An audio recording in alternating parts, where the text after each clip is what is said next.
Mga kapatid, ako po si Senen Asis Jerez. Ako po ay galing sa Camarines Norte at kumakatawan po kami sa Pamana Party List.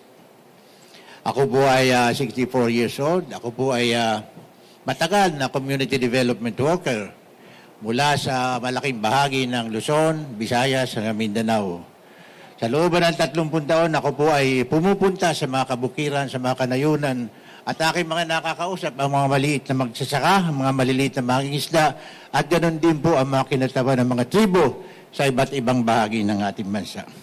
So, ninais po namin na magkaroon ng representasyon ang mga sektor na ito dahil isa sila sa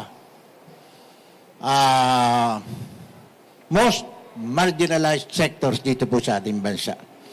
At karamihan ay hindi kasama sa mga national mainstream programs ng government. So, sinika po namin at sa pamamagitan po ng Pamana Party List ay mabigyan sila ng representasyon dito sa ating pamahalaan, lalo na po sa pagsagawa ng mga batas, sa pagbibigay ng mga allocation, sa kanilang mga programs para sa kanila, upang sa kanon ay maging bahagi po sila ng pagsulong ng pag-unlad ng ating pamayanan.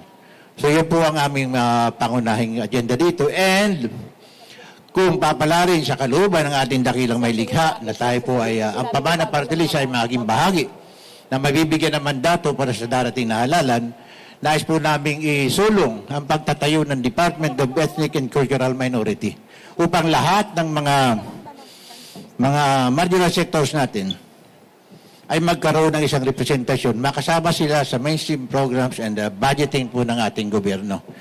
Kumakatawan ito sa mahigit kumulang sa 12 hanggang 15% ng populasyon po ng ating bansa. At ito ay napakalaking populasyon upang sa ganon ay sila po ay maisama natin. No? Okay. Thank you, Salamat sir. po. Thank you.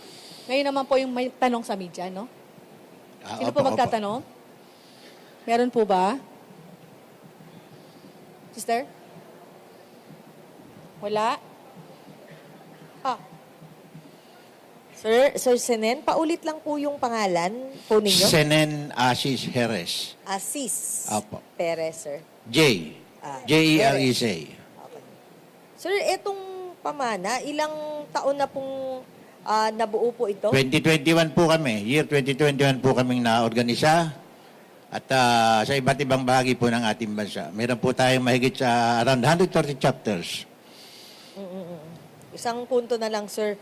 Ano yung pwede nyong sabihin na kaibahan po ng party list group ninyo sa ibang nagsusulong din ng parehong advokasya? Considering ang dami po kasing choices, bakit po kayo yung kailangan iboto? Ito po ay may mga ibang party list na nagsusulong din. Maraming salamat. Ibig sabihin, marami kami magtutulong-tulong upang itong sektor na ito na hindi nagbibigyan ng anong pansin. Samantalang sila ay napakarami din. Na bagay ng ating lipunan ay makapagtulong-tulong kami lahat. Kami kasi, ang pagkakaiba po nito, talagang ang aming mga members, talagang galing po sa sektor na yan.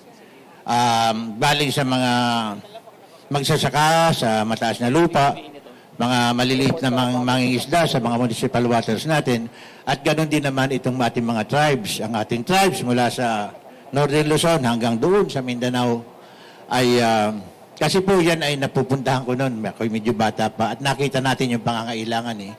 So, yun po, we consider this one as a genuine representation of those sectors para po dito sa Kongreso ng ating bansa.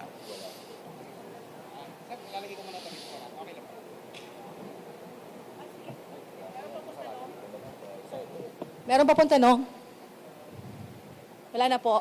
Okay, thank you. Sir? Maraming salamat po sa inyo lahat. Kasi hantawa tayo ng ating dakilang may likha ng pagkakataon na makapaglingkad po sa sambayan ng Pilipino. Salamat po. Sir, ito po. Hawakan niyo ulit. Baliktad po, baliktad.